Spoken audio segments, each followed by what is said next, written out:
ও কবর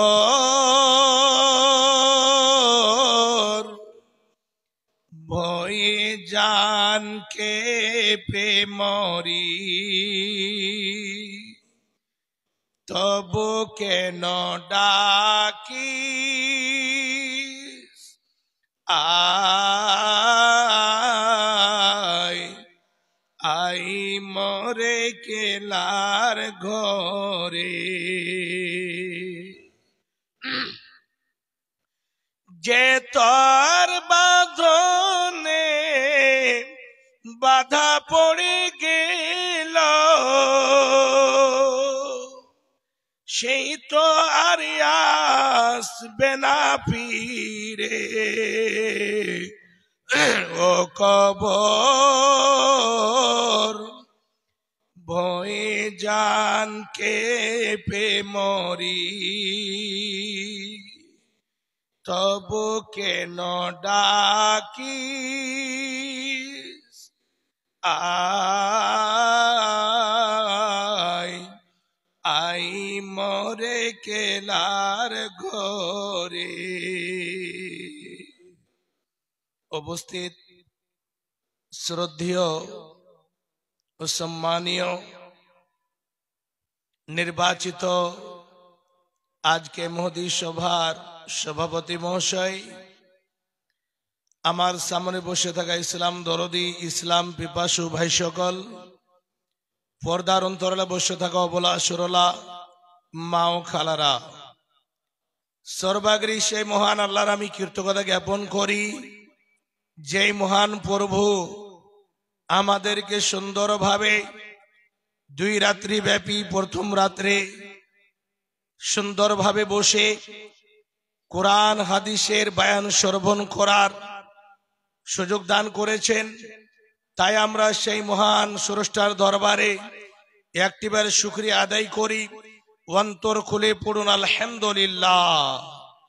তারপরে পরে আমাদের বিশ্বনবী মানবকুল শিরোমণি নবী আহমদ মুস্তফা সকল পড়ুন সাল্লাল্লাহু আলাইহি ওয়াসাল্লাম। তিনার প্রতি 14 কোটি শান্তির ধারা বর্ষিত হোক। আল্লাহুম্মা সাল্লি আলাইহি আল্লাহুম্মা বারিক আলাইহি। বাপজান আমার, আপনাদের কাছে আগে আমি অল্প সময় এজন্য দিতে চাচ্ছি, আসলে টানা প্রোগ্রাম কয়েকদিন থেকে ঘুম একেবারে না, লম্বা সফর আমি উত্তর 24 পরগনা থেকে চলে আসছি। আজকে তো ম্যাকের কন্ডিশন আলহামদুলিল্লাহ খুব ভালো। এর আগে কয়েকটা ধারাবাহিক প্রোগ্রাম হলো, আসাম রাজ্যে এরকম ম্যাক সিস্টেম করতে দেয় না, অল্প করে 2-1টা বক্স লাগাই। তখন থেকে আমার খাস করে এরকম দাসা, একটু ধৈর্য ধরেন, ইনশাআল্লাহ আস্তে আস্তে আস্তে ঠিক জায়গাতে চলে আসবে। তো আমি আপনাদের কাছে আমি যে কোরআনের আয়াত তেলাওয়াত করেছি, ইনশাআল্লাহ এই কোরআনের আয়াতগুলোকে সামনে রেখে কোরআন এবং সেই সুন্নাহর আলোকে কিছু কথা বলবো ইনশাআল্লাহ। ওমা তৌফিকে ইল্লা বিল্লাহ। আমি যে বিষয় নিয়ে আলোচনা করব, শেখ আলোচনা করছিলেন, এর মধ্যে অল্প করে টাচ দিয়েছে, কিন্তু এখন আমাদের পরিবেশ, আমাদের গ্রামগঞ্জে, আমাদের পাড়ায় পাড়ায় এমন পরিবেশ তৈরি হয়েছে যে নিজে দেখে মাথাটাকে নত করে নিতে হয়। বাপজান আমার, খাস করে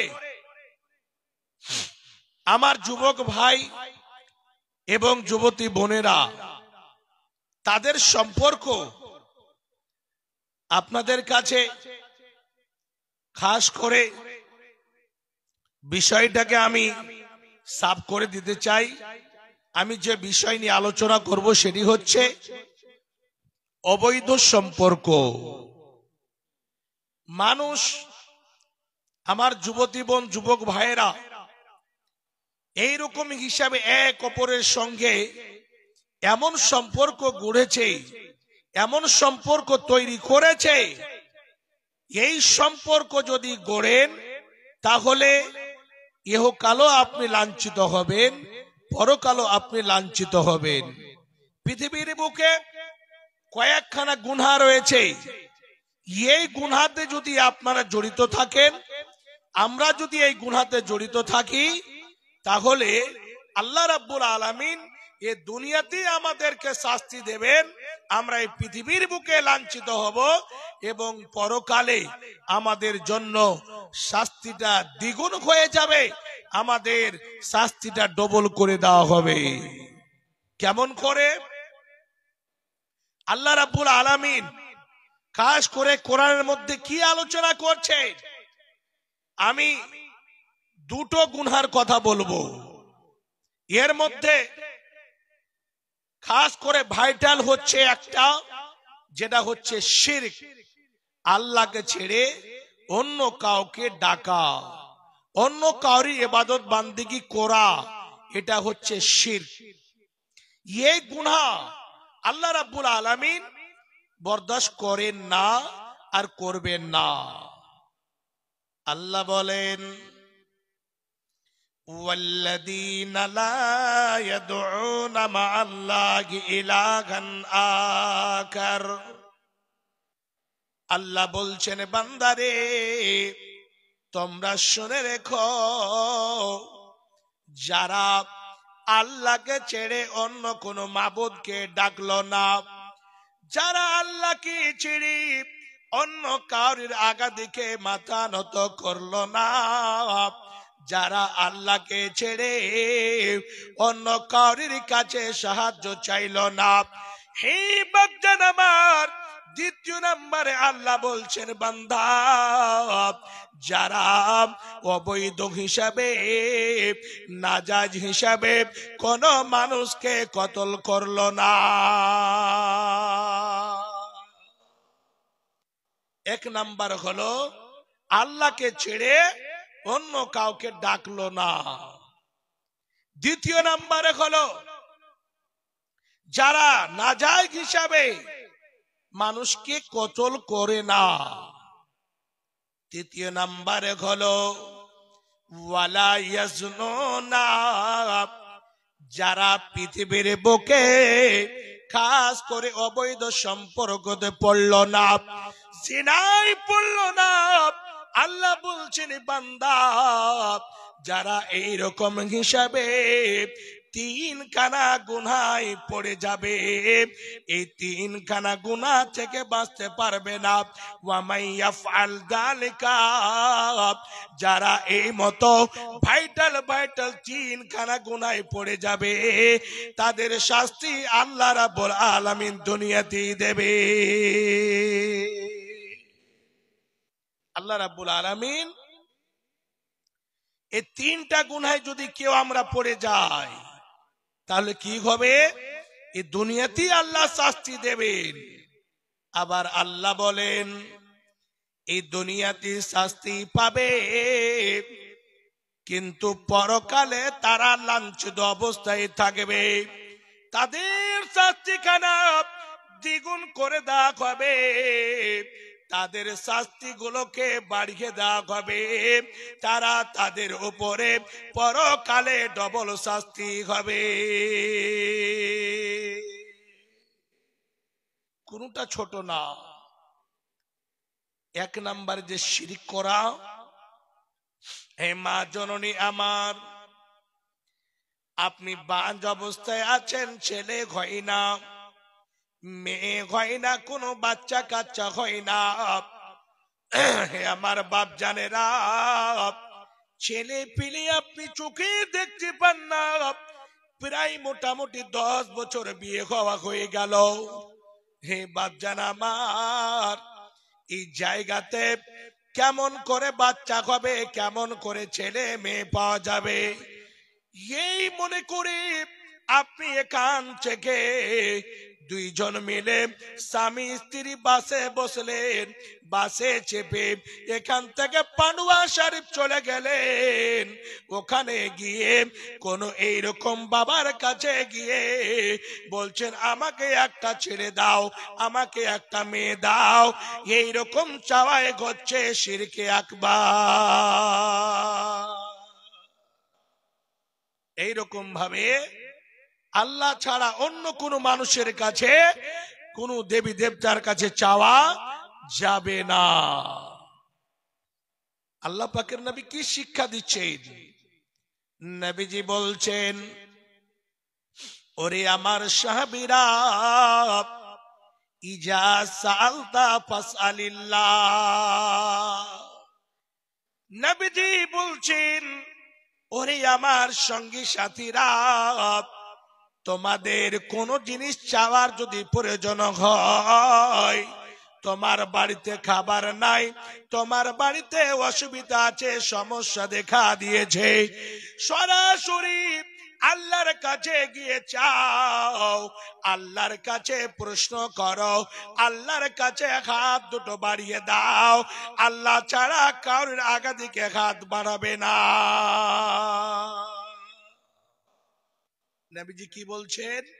ইজা সালতা ফাসআলিল্লাহ, যখন চাইবে আল্লাহর কাছে চাইবে। হে মা জননী আমার,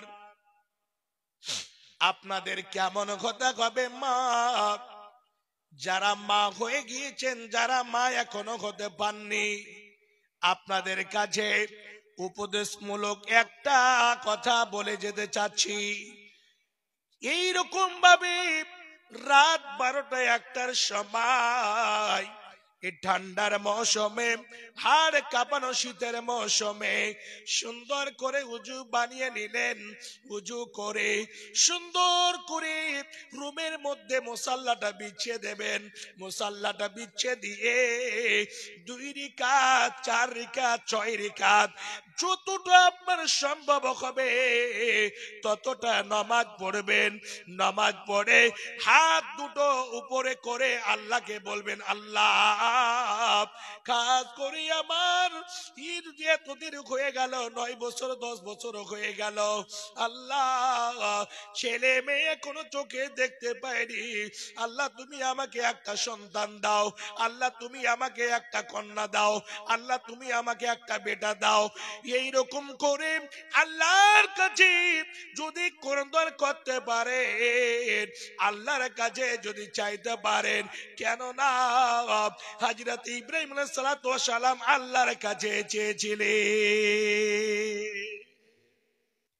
ইব্রাহিম আলাইহিস সালাতু ওয়াস সালাম এমন অবস্থা, বয়স এত হয়ে গিয়েছে, আল্লাহকে বলছেন, রব্বি হাবলি মিনাস সলিহিন, আল্লাহ তুমি আমাকে একটা সুন্দর ছেলে দাও। এমন ছেলে দিও না যেই ছেলেটা যেন মদ পানকারী না হয়, এমন ছেলে দাও সেই জন্য সুন্দর ভাবে আমার যখন নজরে পড়বে, আমার চক্ষু দুটো যেন ছেলেটাকে দেখে শীতল হয়ে যায়, আমার চক্ষু দুটো যেন ছেলেকে দেখলে ঠান্ডা হয়ে যায়, এমন সৎ ছেলে দাও আল্লাহ তোমার কাছে আমি চাচ্ছি। দোয়া করলেন। এইরকম করে আল্লাহ রাব্বুল আলামিন সুন্দরভাবে চাওয়ার পদ্ধতি দিয়েছেন।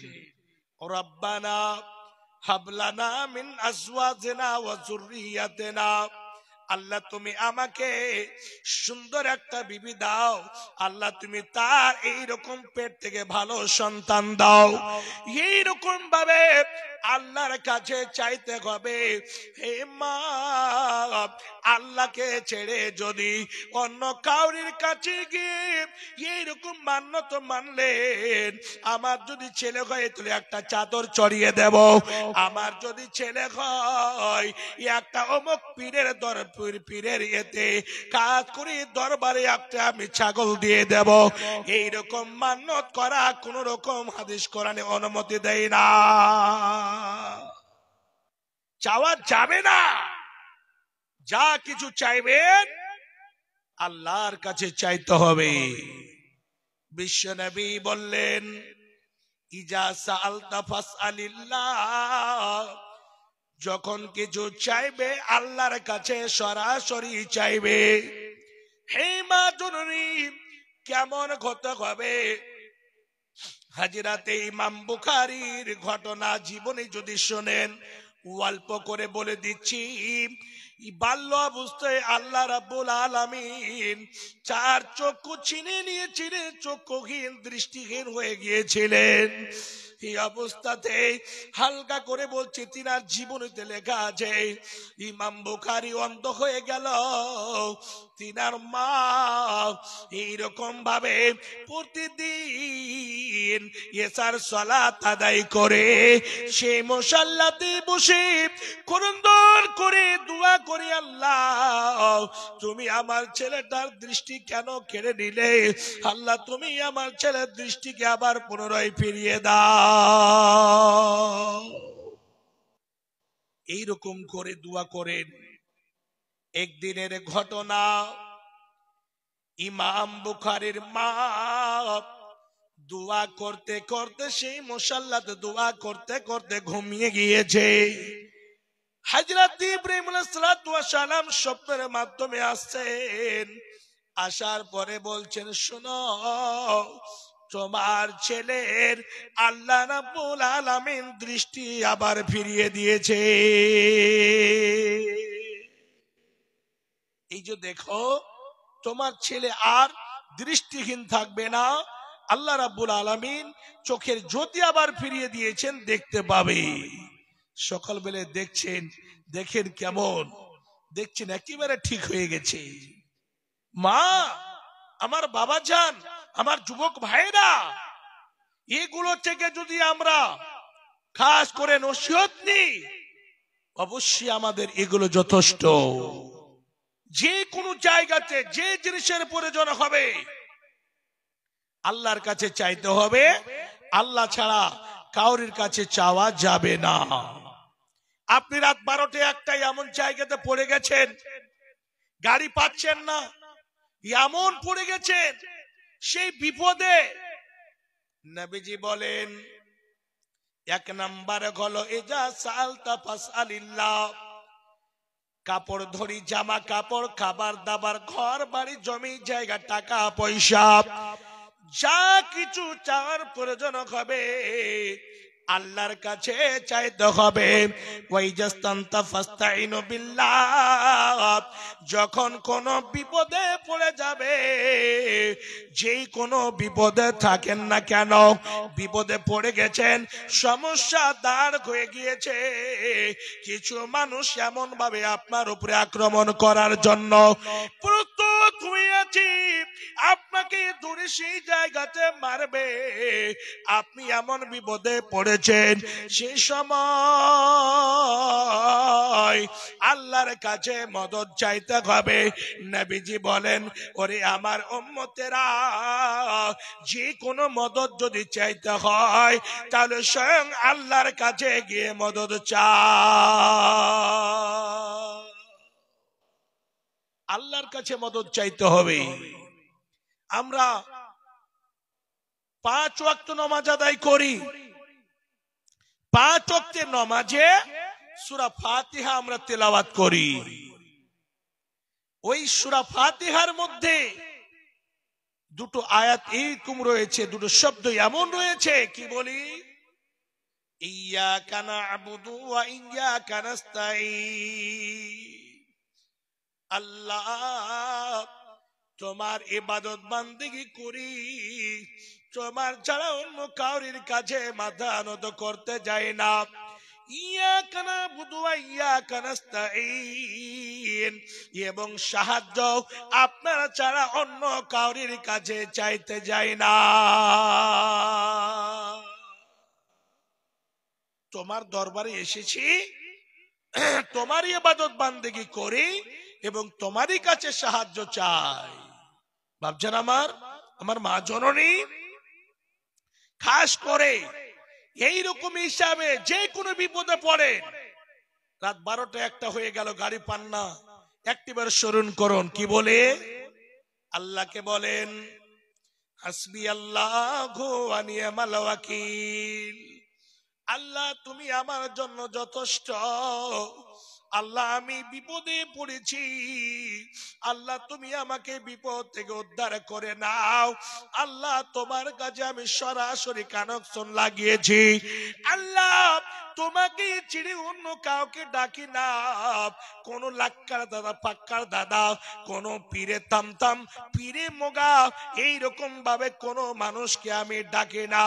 আল্লাহ তোমার কাছে এসেছি, আল্লাহ তুমি আমাকে বিপদ থেকে উদ্ধার করো। ভাবছেন আমার মানুষ যদি মানুষের কাছে চায়, তাহলে আপনার আমার বিবেকটা কি বলে? চলছে ঢালাহারে। আবার কিছু জিকির, এই যে শব্দ, মনে হচ্ছে যে কোন শিয়ালো গাড়ছে না কি গাড়ছে আল্লাহ জানে, এমন ভাবে ডাকাডাকি চলছে বলার সীমা নাই। ভাবছেন এ দ্বীন ইসলাম এত সহজ? আদ-দীনুল ইসর বলা হয়েছে, আদ-দীনুস সাহাল বলা হয়েছে। আমি যদি ইসলামটাকে সুন্দর করে ফলো করি আর তার উপরে চলি, অবশ্যই কোন রকম কোন জায়গাতে এইরকম অসুবিধা হবে না, সমস্যা হবে না, একেবারে সহজ।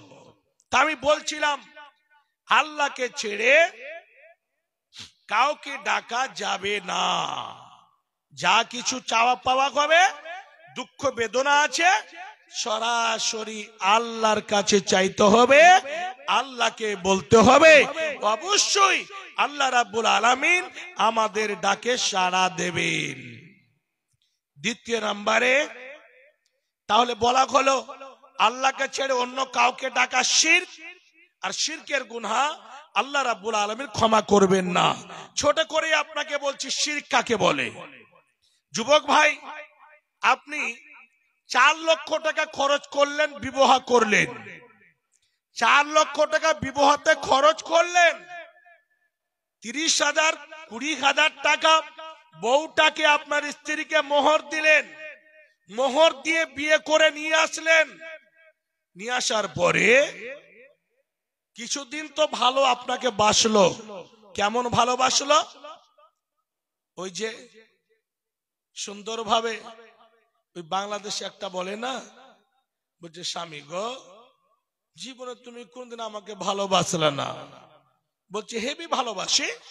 কেমন? না তো আলকাতরা টিনের মতো, কপাটে লাগায় চোখটা লাগায় তোমাকে পকেটে ধুবো। জি, তো এরকম ভালোবাসলো। তারপরে দেখা গেল মাস পাশেকের পরে এইরকম 5 মাস 6 মাস হয়েছে, তারপরে আর কিন্তু আপনাকে ভালোবাসে না। তখন এর বিবেক কিন্তু হিট হয়ে গিয়েছে, কাজ করছে না। তখন বলছে হাই রে, এ তো অন্য কাউরির সাথে কানেকশন লাগিয়ে দেয়নি।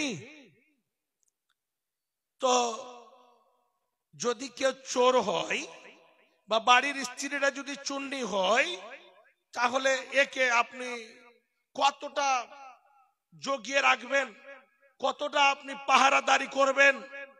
আপনাকে ঘুম দিয়ে আপনাকে শুইয়ে রেখে ও যদি চুরি করতে চায়, তাহলে 5 মিনিটের মধ্যে চুরি হয়ে যাবে। জি, এই কথাটা আপনারা মানছেন কিনা? কতটা চুরি করবেন, কতটা পাহারাদারি করবেন? আপনি তো ব্যবসা বাণিজ্য করেন, আপনি তো খেতে হাল চাষি মানুষ, চাষবাস করেন, তো বাড়ি তো সবসময় থাকা যায় না।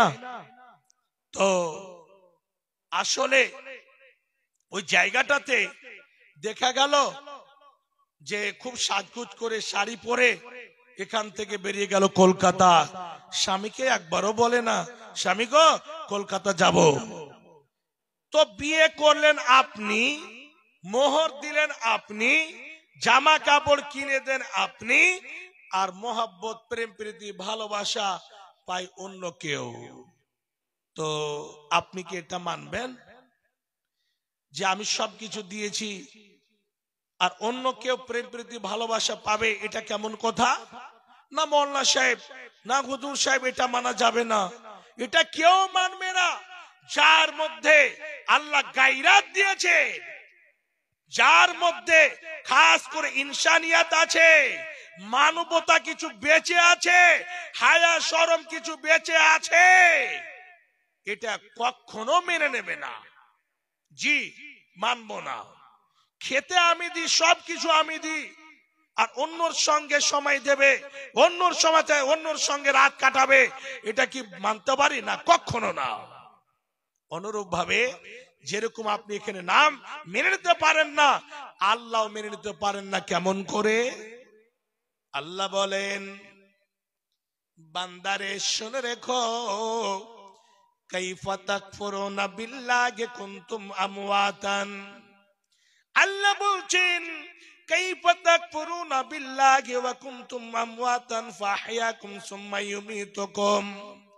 আল্লাহ বলছেন, বান্দা কেমন করে তোমরা অস্বীকার করো, এমন জায়গাতে তোমরা ছিলে, আমি আল্লাহ তোমাদেরকে সুন্দর জায়গাতে আমি নিয়ে এসেছি, সুন্দর করে আমি তোমাদের এত শরীরের মধ্যে নিয়ামত দিয়েছি, এত সুন্দর করে আমি সুন্দর সুন্দর করে সৃষ্টি করেছি।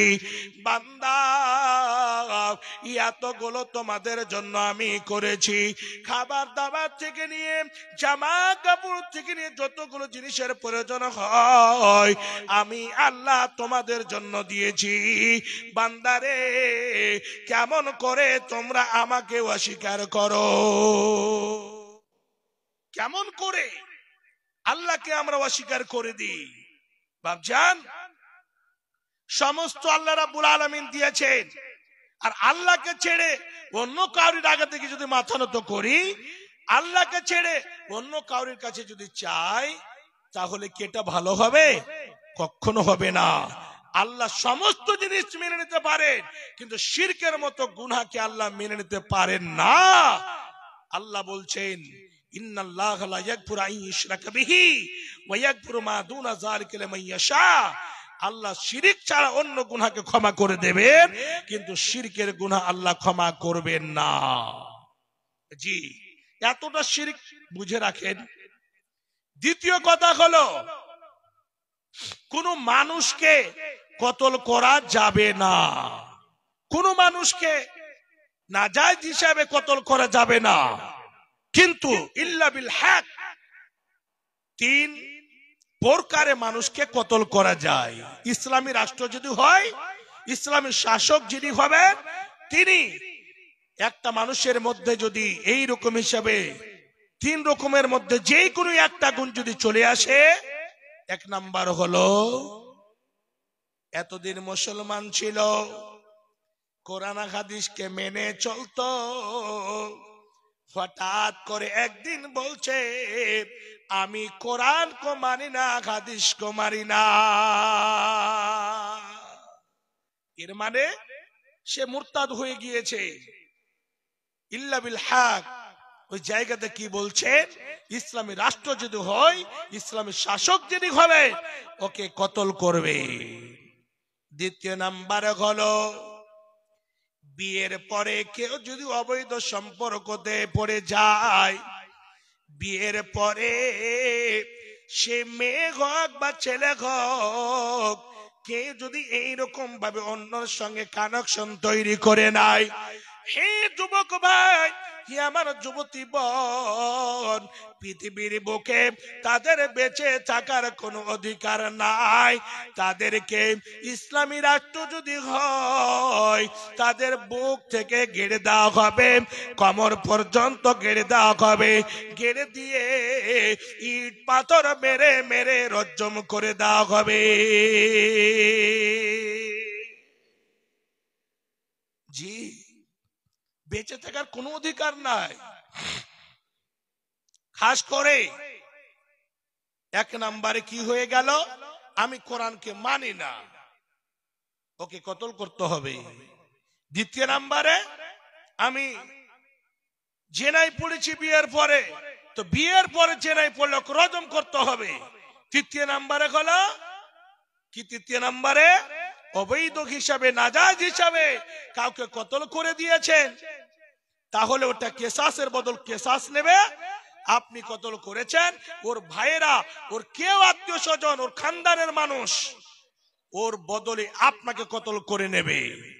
সেই যদি রহম করে মহব্বতে পড়ে ছেড়ে দেয় সেটা ভিন্ন কথা, কিন্তু কেসাসের বদল কেসাস নেওয়ার অনুমতি আল্লাহ দিয়েছেন।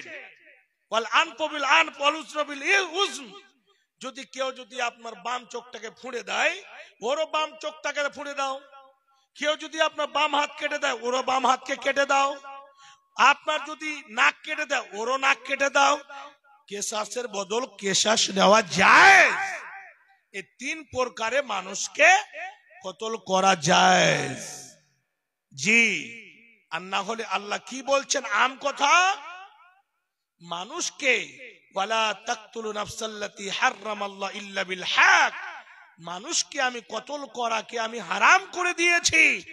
এই রকম অবৈধ হিসাবে, নাজায়েজ হিসাবে কতল করা যাবে না। মা বোন আমার অনেক আছে, কতল কোন জায়গাতে করে? কিছু মা আছে আমার, একটা দুইটা যখন ছেলে মেয়ে হয় তারপরে কিন্তু আর ছেলে মেয়ে নেবে না।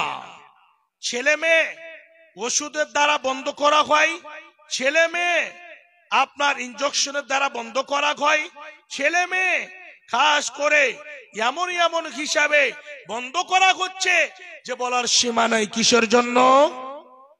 ছেলে মেয়ে যদি বেশি হয় তাহলে আমরা সুখী সংসার কাটাতে পারবো না, ছেলেকে বিশ্ববিদ্যালয়ে পড়াশোনা করাতে পারবো না।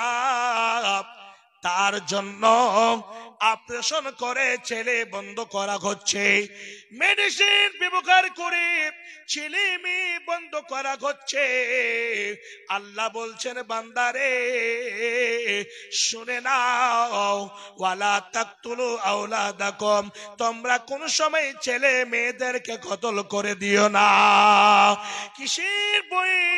খাদ্যর বই, জামা কাপড়ের ভয়ে ছেলে মেয়েদেরকে হত্যা করে দিও না।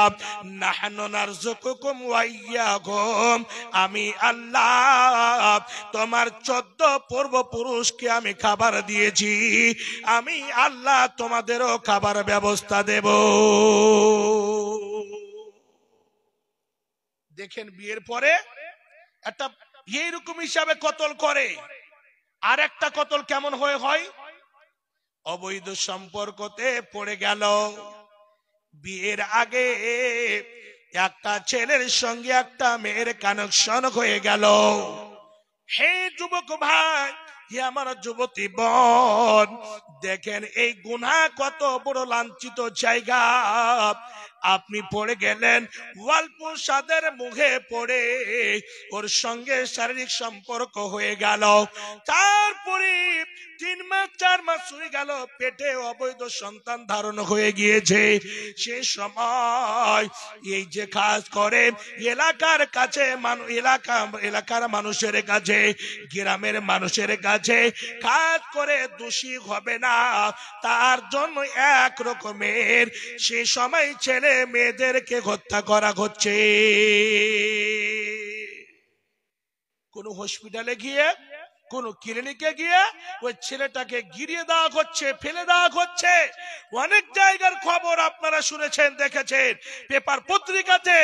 কি ওই ছেলেটাকে, পূর্ণ ছেলে জন্ম হয়ে গেছে, আর বিয়ের আগে যদি ছেলে কোলে যদি থাকে তাহলে তো বলবি গ্রামের লোক, এই কলঙ্কনি মেয়ে, ছেলে কোথায় পালি, যার সন্তান কোলে, তোর তো বিয়ে এখনো হয়নি, অবশ্যই কানেকশন তুই কাউরির সাথে রেখেছিলি তার জন্য ছেলে, আর কানেকশন না হলে তো ছেলে হবে না। দাসে এমন কলা, ওই দোষী থেকে বাঁচবে, নিজেকে বাঁচাবে, তার জন্য ছেলেটাকে অনেক জায়গাতে পেপার পত্রিকাতে মোবাইল মাধ্যমে আমরা দেখেছি, কোন রাস্তার ধারে শুয়ে রেখে চলে এসেছে, কোন জঙ্গলে ফেলে দিয়ে চলে এসেছে। এই সম্পর্ক এমন জঘন্য সম্পর্ক, আল্লাহ কি বলছেন, বান্দা তোমরা এই হিসাবে এইরকম ভাবে খারাপ কাজে যেও না, আর এইরকম অবৈধ সম্পর্ক করে অবৈধ রূপে ছেলে মেয়েদেরকে হত্যা করে দিও না। এটা আপনাকে অথরিটি দেয়নি। ওই ছেলেটা দুঃখ করে মা বাবার সামনে বলছে, কি বলছে, কি অপরাধ ছিল মাগো। ছেলেটি বলছে যাকে ফেলে দেওয়া হলো, যার সন্তান বলে মা বাবা তো নেই, বাবা থাকলে বিয়ের পরে যার সাথে সম্পর্ক হয়ে ছেলে হতে বাবা হয়, আর এখন মা তো এর বাবা নাই, তো মাকে দুঃখ করে ছেলেটি বলছে, কি বলছে, কি অপরাধ ছিল মাগো পেলে গেলি নর্দমায়, অবুঝ বলে কুকুর এখন কামড়ে কামড়ে খায়।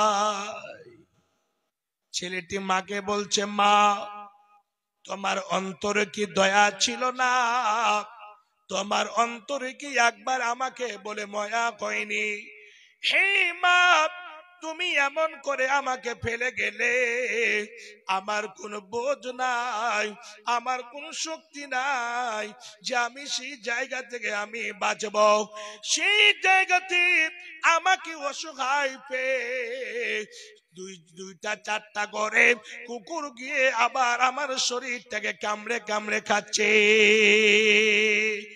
হে মা আমার, যারা অবৈধ সম্পর্কে জড়িত তারা এইরকম হিসাবে ওই ছেলে মেয়েগুলোকে ফেলে রেখে চলে আসে। ওই ছেলে মেয়েগুলো দুঃখ করে বলছে, কি অপরাধ ছিল মাগো ফেলে গেলি নর্দমায়, অবুঝ বলে কুকুর এখন কামড়ে কামড়ে খায়। নিজের সুখটাই বুঝলি মাগো, নিজের সুখটাই ভাবলি মা, আমার কথা ভাবলি না, জন্ম কেন দিলি রে তুই আগে কেন বুঝলি না। অল্প সুখের মুখে ডুবে, অল্প সুখের মুখে ডুবে আনলি ধরার বুকে, তোদের সুখের বলি আমি কুকুর জীবের মুখে। মা তুমি যদি অল্প সুখের মুখে যদি না পড়তে, এইরকম সম্পর্ক যদি না করতে, তাহলে মা এখন আমি কুকুরের মুখে আসতাম না, আমাকে এই জায়গাতে কুকুর কামড়ে কামড়ে খেত না। এই দশা। তারপরে কি বলছে, অল্প সুখের মুখে ডুবে আনলি ধরার বুকে, অল্প সুখের মুখে ডুবে আনলি ধরার বুকে, তোদের সুখের বলি আমি কুকুর জীবের মুখে। লোক লজ্জার ভয়ে মাপ ভুললি আমার কথা, বিনা দোষে করলি দোষী, এই কি মানবতা। ছেলেটি বলছে, মা আমি কোনো পাপ করিনি, আমি কোনো দোষ করিনি, কিন্তু নিজের দোষটা থেকে নিজেকে বাঁচার জন্য নিজে দোষী হয়েছ, নিজেকে দোষী থেকে বাঁচার জন্য আমাকে এমন জায়গাতে ফেলে গেলি যাতে করে কেউ বুঝতে না পারে। মা এটা কি তোমার মানবতা, এটা কি তোমার এইরকম ইনসানিয়া? ছেলে কত দুঃখ করে মাকে বলছে, মা আমার এইরকম হিসাবে যদি খাস করে এরকম গুনাতে ডুবে যান, তৃতীয় নম্বরে যেটা আমি আসছি, আল্লাহ বলছে ওয়ালা ইয়াজনুনা, যারা জেনায় পড়লো না, আর যদি জেনায় পড়ে যায়, শিরিক এবং জেনা এগুলো হচ্ছে মহাপাপ, কাবিরা গুনাহ। এই গুনাহগুলো যদি কেউ করে তাহলে দুনিয়াতে আল্লাহ শাস্তি দেবেন এবং আখিরাতে তো শাস্তি আছে। তার জন্য আল্লাহ রাব্বুল আলামিন সমস্ত বান্দা বান্দীদেরকে সতর্ক বাণী দিয়েছেন, বান্দা হে আমার বান্দিরা, কি বলেন আল্লাহ বলছেন, ওয়ালা তাকরাবুল ফাওয়াহিশা মা যাহারা মিনহা ওয়া মা বাতান। ওরে আমার বান্দা বান্দিরা, তোমরা এইরকম হিসাবে ফৌশ কাজে যেও না, জঘন্য কাজে পা বাড়াবে না। হে আমার বান্দা বান্দিরা, তোমরা অবৈধ সম্পর্কতে পড়ে যেও না। হে বোন, খালাতো বোনের সঙ্গে মা খালাতো ভাই জড়িত হয়ে আছে, মামাতো ভাইয়ের সঙ্গে মামাতো বোন জড়িত হয়ে আছে, আবার কাকাতো ভাইয়ের সঙ্গে কাকাতো বোন জড়িত হয়ে আছে। এইরকম হিসাবে বন্ধু বান্ধব আবার এই জায়গাতে এমন ভাবে বয়ফ্রেন্ড গার্লফ্রেন্ড সিস্টেমে চলে। হে বোন, এইরকম সম্পর্ক রাখা যাবে না। খাস করে দুই প্রকারের সম্পর্ক আছে।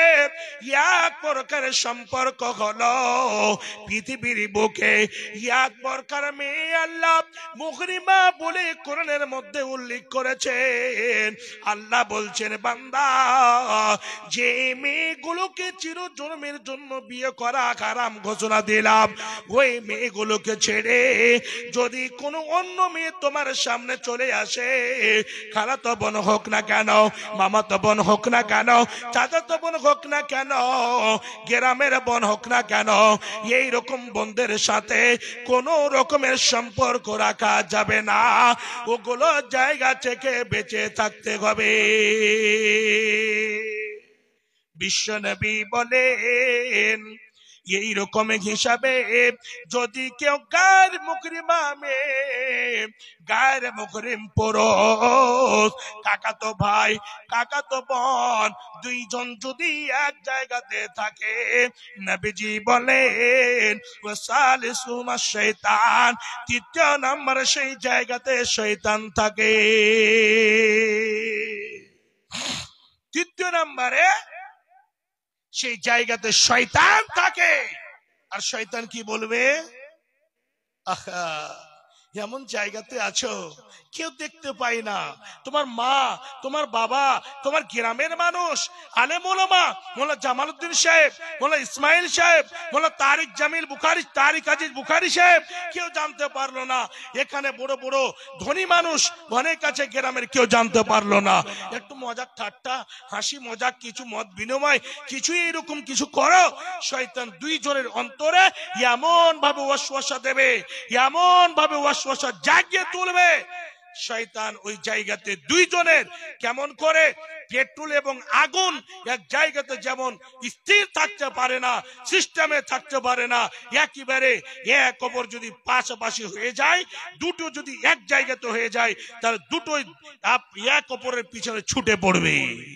জি, কাকাতো ভাই কাকাতো বোন, মামাতো ভাই মামাতো বোন, এগুলো হচ্ছে গায়ের মুহরিমা মেয়ে, গায়ের মুহরিম পুরুষ। জি, এদেরকে বিয়ে করা যায়, এদের সম্পর্ক চলবে না। এইরকম সম্পর্ক যদি করে, এটাই হচ্ছে অবৈধ সম্পর্ক। আর অবৈধ সম্পর্কতে যখন চলে যাবে, সে ইহকালও হারাবে, পরকালও হারাবে। আল্লাহ রাব্বুল আলামিন তার জন্য বলছেন যে তোমরা এইরকম জঘন্য কাজ থেকে দূরে থাকো। ওয়ালা তাকরাবুল ফাওয়াহিশা মা যাহারা মিনহা ওয়া মা বাতান, সে প্রকাশ্য হোক বা লুকায়িত অবস্থায় হোক, এইরকম হিসাবে দেখিয়ে হোক, গ্রামগঞ্জে হোক, বাইরে হোক, মাঠে হোক, গ্রামে হোক, বাড়িতে হোক, রাত্রি বেলায় হোক, দিনের বেলায় হোক, যেই কোনো হালাতে হোক, খারাপ কাজে যাওয়া যাবে না। আল্লাহ বলছেন, বান্দা বান্দিরা তোমরা শোনো, এইরকম অবৈধ জায়গা থেকে, অবৈধ সম্পর্ক থেকে, ফৌশ কাজ থেকে, এইরকম অশ্লীল কাম থেকে দূরে সরে থেকো, ওর নিকটে যেও না। কেমন করে?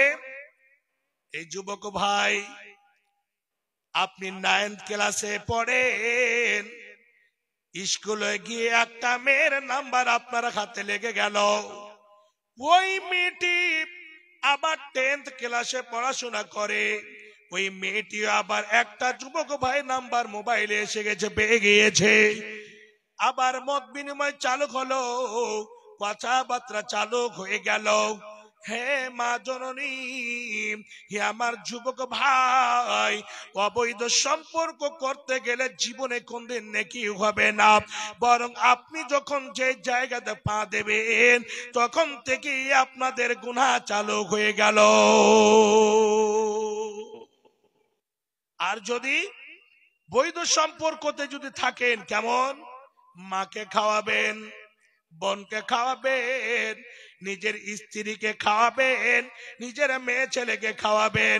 হে যুবক ভাই, আপনি বাড়িতে খেতে বসেছেন, বিবিকে ডেকে বলছেন, বিবি রে, হে হাজরা, হে নাসিমা, হে মঞ্জিরা, তুমি এসো, তোমার মুখে আমি এক লোকমা খানা উঠিয়ে দেব। নবীজি বলছেন, যদি এক লোকমা খানা নিজের বিবির মুখে উঠিয়ে দিতে পারেন, আমরা যদি নিজের বিবির মুখে এক লোকমা খানা উঠিয়ে দিতে পারি, বিবিকে মিষ্টি ভাষায় যদি ডাক দিতে পারি, বিবিকে হাসি মুখে যদি এইরকম ভাবে কাজ করে সন্তুষ্ট দিতে পারি, নবীজি বলেন প্রত্যেক জায়গাতে সাদগার মতো নেকি রয়েছে। এই জায়গাতে আপনার জীবনে কোনোদিন গুনাহ হবে না। এটাই হচ্ছে বৈধ সম্পর্ক। নেকি হবে, গুনাহ হবে না। বিবি যদি কুম্মত্তাকি পরেজগার হয়, আল্লাহ বলে যদি হয়, স্বামী বাড়িতে আছে, স্বামীকে অসন্তুষ্ট রেখে যদি তাহাজ্জুদের সালাত আদায় করে, পুরুষ যদি নারাজ থাকে, জীবনে কোনদিন নেকি হবে না, বরং গুনাহগার হয়ে যাবে। হে বোন, যদি বিয়ের আগে এইরকম একজন ছেলেকে যদি পুরুষ ভেবেলেন, পুরুষ ভেবে পা থেকে মাথা পর্যন্ত যদি খিদমত করেন, হে যুবক ভাই, যদি একটা যুবতী বোনের সঙ্গে সম্পর্ক রাখেন বিয়ের আগে, তাহলে এই জায়গাতে যতই আপনি খাওয়ান, যতই আপনি পড়ান, যতই মিষ্টি মিষ্টি কথা বলেন, এই মিষ্টি কথা বলতে গিয়ে নেকি হবে না, ওই জায়গাতে বরং গুনাহ হবে। আপনি বলছেন যে মানুষ তো একই, কিন্তু এই জায়গাতে গুনাহ রিজেক্ট নেকি কেন হবে? এই জন্য একটু কথাটা বুঝবেন। 4 বিঘা জমি আপনি খরিদ করেছেন, আপনি যে হাল বাইবেন, আপনি যে গম ধান চাষ করবেন, কেউ আপনাকে বাধা দেবে? মানা করবে যে কেন যাচ্ছেন? বলবে না। আর ওই জায়গাতে আপনার বৈধ ফসল উপার্জন হবে। আর একটা জায়গাকে, 1 বিঘা জমিকে জোর করে দেবেলিয়েছেন, আর দেবেলিয়ে ওই জায়গাতে ভুট্টা, ধান, গম চাষ করছেন আর খাচ্ছেন, আপনিও হারাম খাচ্ছেন, আপনার ছেলে মেয়েও হারাম খাচ্ছে, আর এই জায়গাতে আপনার বৈধ উপার্জন হয় না, অবৈধ উপার্জন হচ্ছে। জায়গা তো একই রকমের, কিন্তু পার্থক্য হলো টাকা দিয়ে আপনি খরিদ করে নিয়েছেন, সম্মতি হিসাবে বিক্রি করেছেন যিনি, নিয়েছেন আপনি, দুইজনের রাজি খুশিতে খরিদ করে নিয়েছেন, ওর বিনিময়, জমিটার বিনিময় টাকা দিয়েছেন, এই জন্য বৈধ। একটা মেয়েকে আপনি যখন বৈধ হিসাবে নিয়ে আসতে যাবেন, তাহলে আল্লাহ তার বিধান দিয়েছেন কোরআনের মধ্যে, বান্দা, বিধান হলো ওয়াতুন নিসা সাদাকাতিহিন্না নিহলা, তুমি যাও ওই মেয়েটাকে যে বউ করে নিয়ে আসবে, ওকে তুমি 20,000, 10,000, 5,000, 100 টাকা, কমপক্ষে একটা লাল 20 টাকা তুমি নগদ দিয়ে, মোহর দিয়ে ওই মেয়েটাকে খরিদ করে নিয়ে এসো। আর নিয়ে আসার পরে সুন্দরভাবে ওর সঙ্গে মত বিনিময় করো, আলাপ আলোচনা করো, তুমি সব সময় এক অপরের সঙ্গে জড়িয়ে থাকো, কোন রকমের গুনাহ হবে না, বরং নেকি হবে। জি। আর এটাই যদি আগে হয়ে যায়, তাহলে কত গুনাহ, লাঞ্ছিত।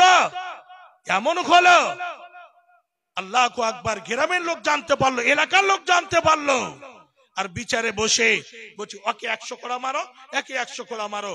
তো কোড়া এখন মারা হচ্ছে, আহা, এ তো হচ্ছে আমার ফুফাতো ভাই গো, কেমন করে মারা যাবে?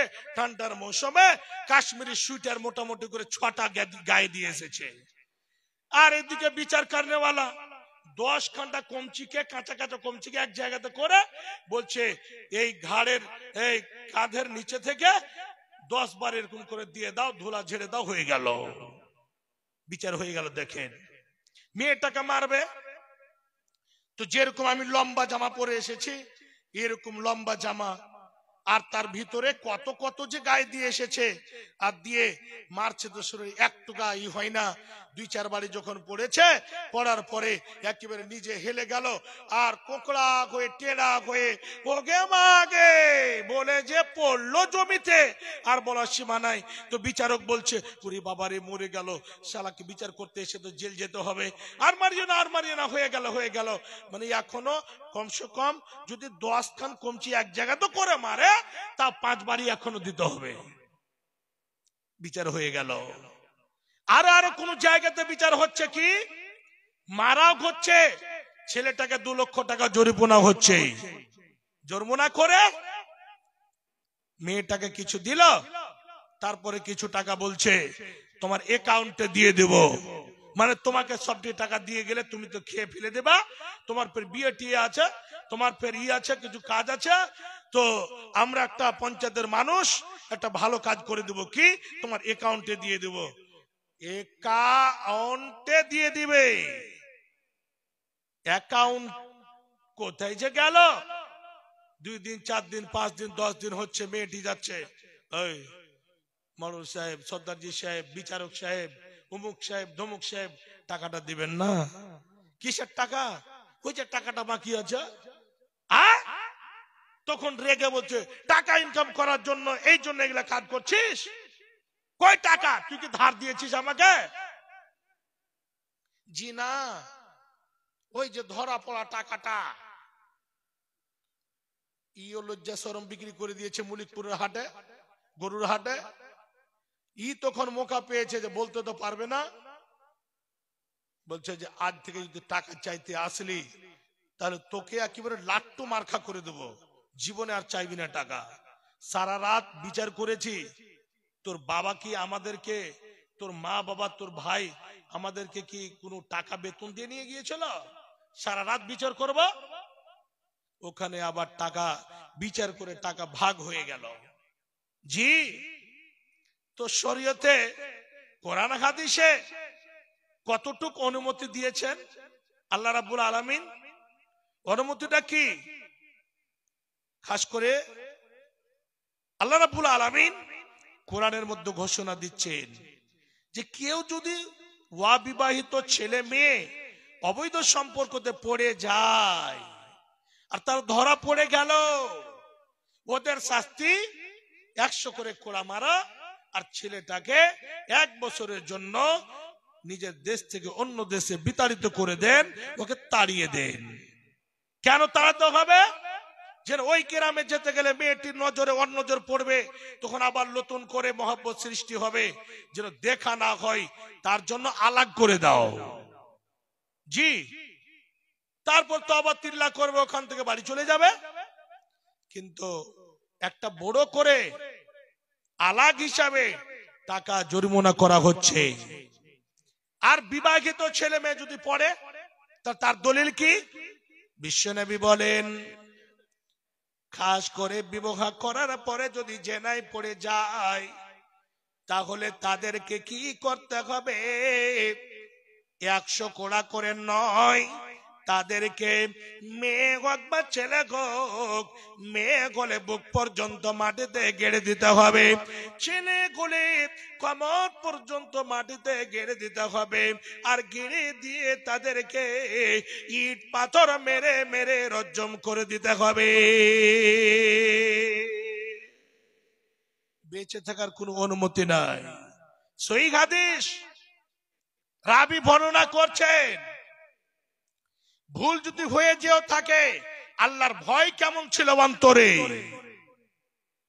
জামাজ মাইজ ইবনে মালিক ইলা নবী সাল্লাল্লাহু আলাইহি ওয়াসাল্লাম, তিনি বলছেন, মাইজ ইবনে মালিক নবীজির কাছে এসে বলছেন, তাহিরনি ইয়া রাসূলুল্লাহ, নবী গো আমাকে পাক পবিত্র করে দেন, আমাকে পাক পবিত্র করে দেন। নবীজি বলছেন ইরজি, তুমি বাড়ি ফিরে যাও, আস্তাগফিরুল্লাহ, তুমি আল্লাহর কাছে ইস্তেগফার করো, ওয়া আতুবু ইলাই, তুমি আল্লাহর কাছে তওবা করো, বাড়ি ফিরে যাও। অল্প রাস্তা যাচ্ছে, আবার ফিরে আসছে। কেন? কি মনে? আল্লাহ, আমি এত বড় পাপী হয়েছি, এত বড় অপরাধী, এত বড় অপরাধ করে আমি দুনিয়ার বুকে কেমন ভাবে বেঁচে থাকবো? এই গালাতে যদি আমার মরণ হয়ে যায়, তাহলে আমাকে জাহান্নাম ছাড়া কোনো জায়গা যেতে হবে না। আমার ঠিকানা জাহান্নাম ছাড়া অন্য কোনো জায়গা হবে না।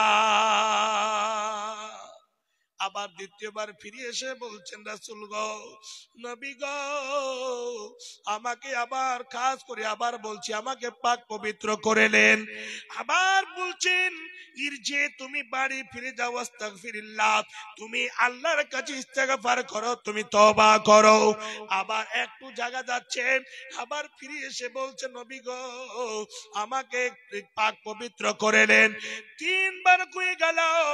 তারপরে নবীজি রেগে বলছেন, ওরে আমার সাহাবীরা, এই লোকটি কি পাগল? এই লোকটিকে বাড়ি যেতে বলছি তো কেন যায় না? কেন যায় না? সাহাবীরা বলছে, নবী গো, এই লোকটি পাগল না, বিবেকহীন না, সব কিছু আছে, কোনো অসুবিধা নাই। আচ্ছা, তাহলে কি সে মদ পান করে এসেছে, নাশা করে এসেছে? একজন সাহাবী গিয়ে মাইজ ইবনে মালিকের মুখটাকে ফেড়ে শুঙ্ঘে দেখছে। শুঙ্ঘে দেখে বলছে, নবী গো, মাইজ ইবনে মালিক সেই মদপান করে আসেনি, কোনো নাশাও করে আসেনি। তখন নবীজি বলছেন, মাইজ ইবনে মালিক, তাহলে তুমি সত্যি জেনা করেছো? বলছে, জি। সাহাবীদেরকে অর্ডার দিয়ে দেওয়া হলো, যাও গিয়ে একে একটা এমন জায়গাতে নিয়ে যাও, একটা ময়দানে নিয়ে কোমর পর্যন্ত মাটি খুঁড়ে পুঁতে দাও, আর পুঁতে দিয়ে ইট পাথর মেরে মেরে তাকে রজ্জম করে দাও। বাপজান আমার, সাহাবায়ে কেরাম সুন্দর ভাবে তাকে নিয়ে গেলেন। নিয়ে যাওয়ার পরে একটা গর্ত খনন করার পর কোমর পর্যন্ত গেড়ে দিয়ে ইট পাথর মেরে মেরে রজ্জম করে দিলেন। রজ্জম হয়ে গেল। তারপরে নবীজি বললেন, তাকে সুন্দর করে জানাজার জন্য তৈরি করো। সুন্দরভাবে তার জানাজা হলো, জানাজার সালাত হলো, দাফন কাফন হয়ে গেল। হে বাপজান আমার, হে আমার মা জননীরা, কয়েকদিন পর, 2 থেকে 3 দিন পরে, কয়েকদিন পর নবীজি এসে বলছেন, ওরে আমার সাহাবীরা, তোমরা নিজের ভাই খাস করে মাইজ ইবনে মালিকের জন্য ইস্তেগফার করো। সাহাবীরা উল্টে নবীজিকে প্রশ্ন করে দিলেন, নবী গো, আপনি একজন জিনাকার, একজন এত বড় পাপিষ্ঠ মানুষের জন্য, আপনি এত বড় অপরাধী মানুষের জন্য কেন ইস্তেগফার করতে বলছেন? নবীজি বলছেন, ওরে আমার সাহাবীরা, মাইজ ইবনে মালিক জেনা করতে পারে, জেনা করে যে বটে, কিন্তু শুনে নাও, যদি সে এত তওবা করেছে, এত তওবা করেছে, এই বাপটার আমার যখন থেকে গুনাহ হয়েছে, রাত কাটে না, দিন কাটে না, সকাল বেলা, দুপুর বেলায়, বিকাল বেলায় 24 ঘন্টা আল্লাহর কাছে ক্রন্দন করতে আছে, আল্লাহর কাছে কাকুতি মিনতি করতে আছে, আল্লাহর কাছে বলতে আছে, আল্লাহ আমি এত বড় অপরাধী, আল্লাহ আমি অজান্তে ভুল করে দিয়েছি, আল্লাহ তুমি আমাকে ক্ষমা করে দাও। এইরকম ভাবে অনয় বিনয় করতে দেখেছে, কান্নাকাটি করতে থেকেছে। বিশ্বনবী বলছেন, ওরে আমার সাহাবীরা, মাইজ ইবনে মালিক গুনাহ করেছে, এই জায়গাতে জেনা করেছে বটে, কিন্তু শুনে নাও, এত তওবা করেছে করেছে, এত তওবা করেছে, আমার পুরো উম্মতের মধ্যে যদি তার তওবাকে বন্টন করে দেওয়া হয়, তাহলে এর মতো অপরাধী গেলা, এর মতো গুনাহগার যারা হবে, তাদেরকে আল্লাহ ক্ষমা করে দেবে। এটাই তাদের জন্য যথেষ্ট হয়ে যেত ক্ষমা। ভাবছেন আমার গুনাহ করে বসে নাই, অপরাধ হয়ে গিয়েছে, গুনাহ হয়ে গিয়েছে, জুলম অত্যাচারী খাস করে আমার মধ্যে ঢুকে পড়েছিল, আমি তো পড়ে করে দিয়েছি, এই জায়গাটা নিজেকে টিকিয়ে রাখতে পারেনি, নবীজির কাছে গিয়ে হাজির। ভাবছেন আমার আমার মাজরুনি ওই হাদিসের সাথে একটা হাদিস জড়িত।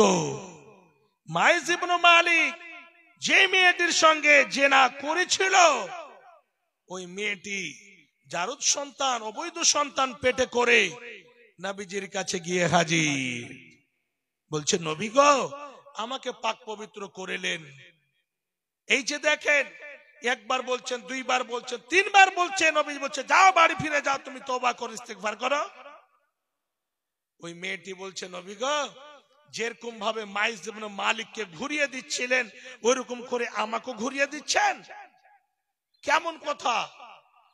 দুইবার চারবার বলল, বলছে নবী গো দেখেন, এই যে আমার পেটের সন্তান, আমার পেটটা উঁচু হয়ে আছে, যখন চারবার হয়ে গেল, কনফার্ম নবীজি হয়ে গেলেন, তারপরে বলছেন শোনো, জেনা করেছো ঠিক আছে, তুমি খাস করে পাপী, কিন্তু তোমার পেটে যে সন্তানটা আছে, ছেলে আছে, এই ছেলেটা তো পাপী নয়, এই ছেলেটা তো গুনাহ করেনি। এখন যদি তোমার উপরে হদ কায়েম করা হয়, যদি এখন তোমার উপরে সাজা দেওয়া হয়, তাহলে তুমিও দুনিয়া ছেড়ে যাবে, আর তোমার পেটের সন্তানটা সেটাও দুনিয়া ছেড়ে যাবে। এত বড় কাজ করা যাবে না, যাও। যতদিন ছেলে দুনিয়াতে জন্ম না গ্রহণ করবে, জন্ম ভূমিষ্ঠ না হবে, ততদিন পর্যন্ত তোমার উপরে হদ কায়েম হবে না। জি, মেয়েটি আল্লাহু আকবার, এত কান্না, যখনই শুনেছে যে ছেলে হওয়া পর্যন্ত আমার উপরে হদ কায়েম হবে না, রাস্তায় চোখ দিয়ে পানি ফেলছে এবং এক পা দুই পা করে হাঁটছে আর বলছে আল্লাহ আমি একজন বড় খাস করে গুনাহগার, আমি এই গুনার সংশোধনের জন্য নবীজির কাছে গেলাম, কিন্তু নবীজি আবার একটা সময় বলে দিয়েছে, এই সময় পর্যন্ত আমি বেঁচে থাকবো কি থাকবো না, আল্লাহ আমি অজান্তে ভুল করেছি, আল্লাহ আমার দিন কাটে না, রাত কাটে না, আল্লাহ আমি এত বড় অপরাধী মেয়ে, আল্লাহ তুমি আমাকে ক্ষমা করে দাও, আল্লাহ তুমি আমার গুনাহকে মোচন করে দাও। এইরকমই হিসাবে সকাল বেলায় কান্না করে, বিকাল বেলায় করে, এত তওবা করেছে, এত ইস্তেগফার করলো, এইরকম করতে করতে করতে করতে সময় যখন হয়েছে, আবার ছেলে জন্ম হয়েছে, সেই ছেলেটিকে একটা সাদা কাপড়ে সুন্দর করে গুটিয়ে নিয়ে বিশ্বনবীর দরবারে গিয়ে হাজির হয়েছে, বলছেন ইয়া রাসূলুল্লাহ গে, ইয়া নবী আল্লাহ গে, নবী গো আপনি সময় দিয়েছিলেন ছেলে হওয়া পর্যন্ত, এই যে দেখেন ছেলে জন্ম হয়েছে, এই আমি কাপড়ে তাকে লেপটে নিয়ে এসেছি। ছেলেটিকে নবীজি দেখলেন, ওই জায়গাতে নবীজি ছেলেটিকে দুধ পান করার জন্য কাকে দেবে, এইরকম ব্যবস্থা নাই। এখন যদি হদ কায়েম করে দেওয়া হয়, তাহলে ছেলেটি যে খাবার খেতে শিখেনি, কেমন করে বাঁচবে? বিশ্ব নবী নবী মুহাম্মদুর রাসূলুল্লাহ সাল্লাল্লাহু আলাইহি ওয়াসাল্লাম খাস করে একজন সাহাবীকে ডেকে বলছেন, ওরে আমার সঙ্গী সাথী তুমি শোনো, এই ছেলেটি অপরাধী নয়, এই ছেলেটি কোনো জুলুম করেনি, অত্যাচার করেনি, কোনো গুনাহ করেনি, এই ছেলেটিকে তুমি নিয়ে যাও, লালন পালন করো, সুন্দরভাবে রাখো, তার যত যা কিছু দেখবার আছে তুমি করো। খাস করে এই জায়গাতে ওই মেয়েটিকে এইরকম ভাবে পাঠিয়ে দেওয়া হলো, যাও সুন্দর করে তাকে দুধ পান করাও, দুধ পান করাও, দুধ পান করাও। এই মেয়েটিকে দেখভাল করে রাখো, সুন্দর করে দুধ পান করাও। এই দুধ পান করতে করতে যতক্ষণ পর্যন্ত সে কিছু খেতে না শিখবে, কিছু খেতে না শিখবে, রুটি খাদ্য ভাত কিছু খেতে যখন শিখে নেবে, তখন তুমি তাকে সঙ্গে করে নিয়ে আসবে। একজন সাহাবীর দায়িত্ব দিয়ে দেওয়া হলো, এই ছেলেটিকে এবং এই মেয়েটিকে সুন্দরভাবে তুমি রাখো। আস্তে আস্তে যখন কিছু খেতে শিখেছে, হাতে রুটির টুকরো মা ছেলেটির হাতে ধরিয়ে দিয়ে রুটি ধরে আছে, এমতো অবস্থায় ছেলেটিকে কোলে করে খাস করে নবীজির দরবারে গিয়ে হাজির হয়েছে। নবীজিকে গিয়ে বলছে, নবী গো, আপনি বলেছিলেন দুধ যখন ছেড়ে দেবে কিছু খাদ্য খেতে শিখে নেবে, তখন আসবে। এই কথা বলে নবীজি বললেন, ওরে আমার সাহাবী, যাও ছেলেটিকে তুমি লালন পালন করো, এখন খেতে শিখে নিয়েছে, খাদ্য খেয়ে মানুষ হয়ে যাবে। তারপরে সাহাবীদেরকে বলা হলো, ওরে আমার সাহাবীরা, এই মেয়েটিকে নিয়ে যাও, এমন জায়গাতে নিয়ে যাও মরুভূমির প্রান্তরে একটা ময়দানে নিয়ে গিয়ে বুক পর্যন্ত একটা গর্ত খনন করে দাও, গর্ত খনন করে বুক পর্যন্ত গিরে দাও, আর গিরে দিয়ে তাকে ইট পাথর মেরে মেরে মেয়েটিকে রজ্জম করে দাও। ভাবছেন আমার মা জননী, তাই করা হলো। নিয়ে গেল, নিয়ে গিয়ে একটা গর্ত খনন করার পর বুক পর্যন্ত গেড়ে ইট পাথর মারতে আছে, মারতে আছে, মারতে মারতে ওর মধ্যে খাস করে একজন সাহাবী এইরকম হিসাবে একটা পাথর তার মাথার দিকে ছুঁড়েছে। খাত করে যখনই ছোড়া, যখনই পাথরটা তার মাথায় লেগেছে, ওই পাথর লেগে রক্ত শিষ্কের মতো ছুটে এসে সাহাবীটির শরীরে পড়ে গেল। যখনই পড়েছে, ওই রক্ত পড়ার কারণে ওই সাহাবীটি কি করেছে, হায়রে মালউনা মেয়ে এইরকম বলে একটা মুখ দিয়ে গালি বের করে দিয়েছে। যখনই বের করা, নবীজি বলছেন, খালিদ বিন ওয়ালিদ, তুমি শোনো, তুমি যে শব্দটি বলে তুমি মেয়েটিকে গালি দিলে মালউনা বলে, হে খালিদ বিন ওয়ালিদ, তুমি একটা নিজে ধারণা করেছো একটা পাপী মেয়ের রক্ত আমার শরীরে পড়ে গেল, সেটা না, এই মেয়েটি এত তওবা করেছে, এত তওবা করেছে, এর তওবাটিকে ধরে নিয়ে যদি মক্কা মদিনাতে বা 70 জন মানুষের মধ্যে যদি কাজ করে ভাগ করে দেওয়া হয়, তবু সে এইরকম পাপী গুলো এর তওবাতে তাদের জন্য ক্ষমার যথেষ্ট হয়ে যাবে। মা জননী গুনাহ করেছিল, কিন্তু গুনাহ করার পরে তাদের বিবেক দেখুন, এই জায়গাতে ভুল হয়েছে, আল্লাহু আকবার, না না না, এই মতো করা যাবে না।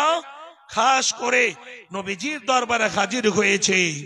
মা জননী আমার যুবক ভাই, আমার বাপ জানে না, তাহলে এখানে বুঝতে পারা গেল, বিয়ের পরে কেউ যদি এইরকম অবৈধ সম্পর্কতে পড়ে যায়, তাহলে পারে কি হবে, তাদের দুনিয়াতে বেঁচে থাকার কোনো অধিকার নাই। তাদেরকে খাস করে এইরকম হিসাবে ইসলামী রাষ্ট্র যদি হয়, তাহলে ইট পাথর মেরে মেরে তাদেরকে রজ্জম করে দেওয়া হবে। ইসলামী শাসক ওদের উপরে এইরকম হদ কায়েম করবে। গুনাহ হয়েছে, এত বড় গুনাহ, তবু আল্লাহ রাব্বুল আলামিন প্রতি রাত নিচু আকাশে এসে ডাক দেন, কি আছো বান্দা, কি আছো বান্দি, যে খাস করে আমার কাছে গুনাহ ক্ষমা নেবে, আমার কিছু কিছু চাইবে। রাত 1টা 2টার সময়, রাতের তৃতীয় অংশতে নিচু আকাশে এসে ডাক দেন। ওই সময়তে গুনাহ হয়ে গিয়েছে, আল্লাহর কাছে একটু যদি কান্নাকাটি করেন, চোখ দিয়ে যদি পানি ঝরান, ওই সময় যদি রাব্বানা যালামনা আনফুসনা, আল্লাহ তুমি আমাকে ক্ষমা করে দাও, আল্লাহ তুমি আমাকে মাফ করে দাও, আল্লাহ আমি এত বড় গুনাহ করেছি, আল্লাহ জীবনে কোনদিন নেকির কাজ করিনি, আল্লাহ কেউ আমার গ্রামে জেগে নাই, না শুনিয়াম সমস্ত মানুষ ঘুমন্ত অবস্থায় রয়েছে, আল্লাহ ইয়াকাই আমি তোমার দরবারে হাজির হয়েছি। এইরকম বলে রাতে 2টো 3টার সময় যদি এইরকম জাগ্রত হয়ে খাস করে আল্লাহকে যদি আমরা স্মরণ করতে পারি, আল্লাহর কাছে যদি আমরা হাজির হয়ে যাই, আল্লাহ রাব্বুল আলামিন আমাদের ডাকে সাড়া দেবেন এবং সমস্ত গুনাহগুলোকে আল্লাহ ক্ষমা করে দেবে। কিন্তু চাইতে হবে, এক ফোঁটা যে চোখ দিয়ে জল বেরিয়ে আসবে, এই এক ফোঁটা জল যদি মাটিতে পড়ে, তার আগে, মাটিতে পড়ার আগে আল্লাহ আপনাকে ক্ষমা করে দেবেন। বিশ্বনবী বলেন, নবীজি বলেন, আল্লাহর ভয়ে যারা কান্না করবে, আল্লাহর ভয় অন্তরে ঢুকেছে, আল্লাহর ভয় অন্তরে ঢুকে পড়েছে, তার জন্য রাত্রে 1টা 2টার সময় কান্নাকাটি করছে, অনয় বিনয় করছে, মাটিতে লুটে লুটে পড়ে গেছে, আল্লাহকে বলছি, আল্লাহ আমার মনে হয় না যে গুনাহ আল্লাহ কোন জায়গাতে ক্ষমা পাবো, তার জন্য তোমার কাছে এসেছি, কোনো দ্বার নাই তোমার দ্বার ছাড়াও, আল্লাহ তুমি আমাকে ক্ষমা করে দাও। এক ফোঁটা জল বের হয়েছে, বিশ্বনবী বলেন, ওয়াইনুন বাকাত মিন খাশিয়াতিল্লাহ, যেই চক্ষু আল্লাহর ভয়ে ক্রন্দন করে, সেই চক্ষু আল্লাহর জাহান্নামে যাবে না, আল্লাহর জাহান্নামে যাবে না। আল্লাহর ভয় যে এসেছে, তার জন্য ক্রন্দন করছি আমরা। এই চক্ষু দিয়ে যে জল বেরিয়ে এসেছে, এই জল বের হওয়ার কারণে আল্লাহ জাহান্নামে দেবেন না। ভাবছেন আমার দ্বিতীয় নম্বরে হলো, আর দ্বিতীয় নম্বরে এক প্রকার চক্ষু আছে, যে যারা দিনের কাজের জন্য রাত জাগরণ করে পাহারা দেয়, কোন জায়গাতে ভেজাল হচ্ছে, ভালোর জন্য, দিনকে খাস করে বাঁচার জন্য, ইসলামকে টিকার জন্য রাত জাগরণ করছেন, আজকে রাত জাগরণ করছেন, কালকে রাত জাগরণ করবেন, ভালো কাজের জন্য, খাস করে আল্লাহর পথে ফি সাবিলিল্লাহ যারা রাত জাগরণ করে পাহারা দেয়, এই চক্ষু আল্লাহর জাহান্নামে যাবে না। নারে তাকবীর! আল্লাহর জাহান্নামে যাবে না। জি, কেমন জাহান্নামে যাওয়া সম্ভব? নবীজি উদাহরণ দিয়ে বলছেন, ওরে আমার উম্মতেরা, এই 2 প্রকারের চক্ষু আল্লাহর জাহান্নামে যাবে না।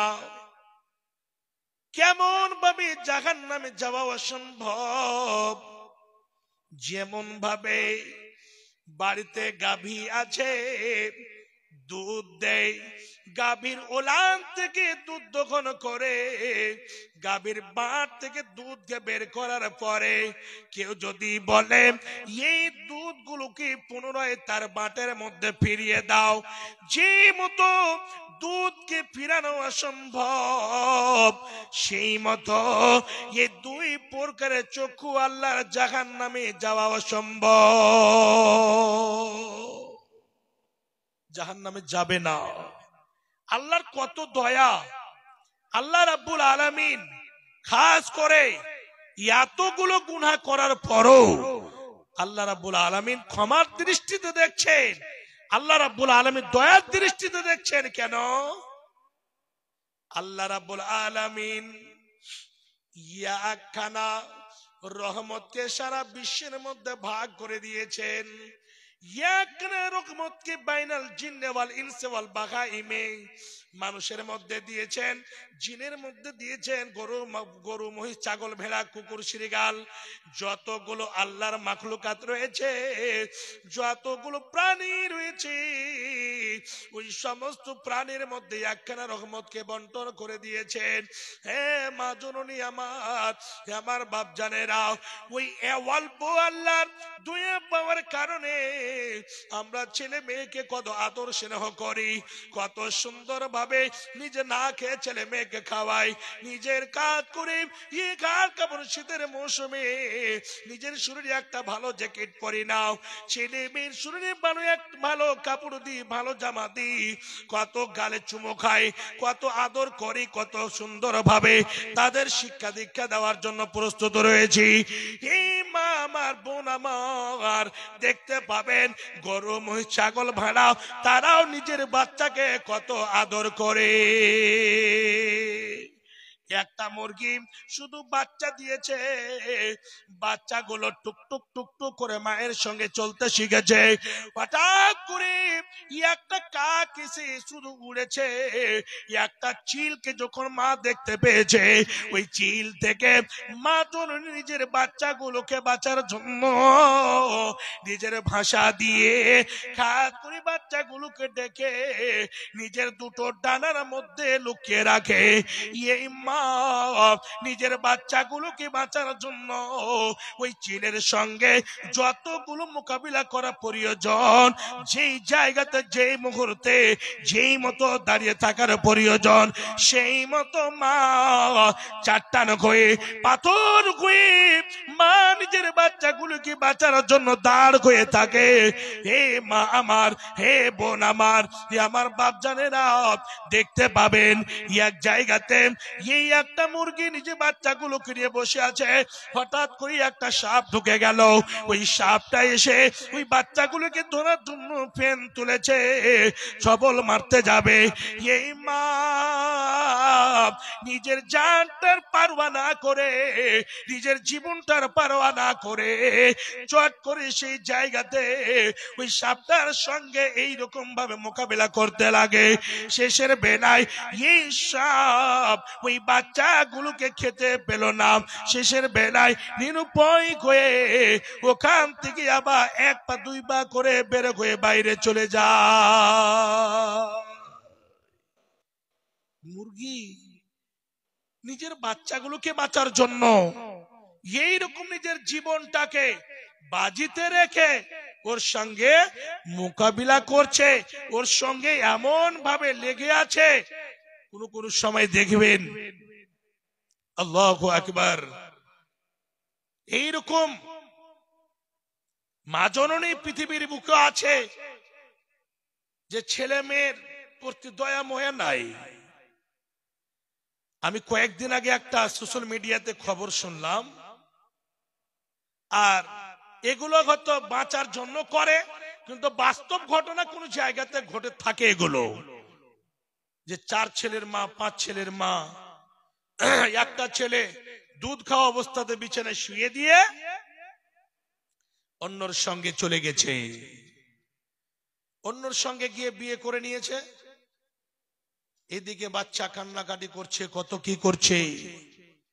বাবা ফোন করে বলছে, মানে আগের স্বামী, তুমি চলে এসো, আমি মেনে নেব।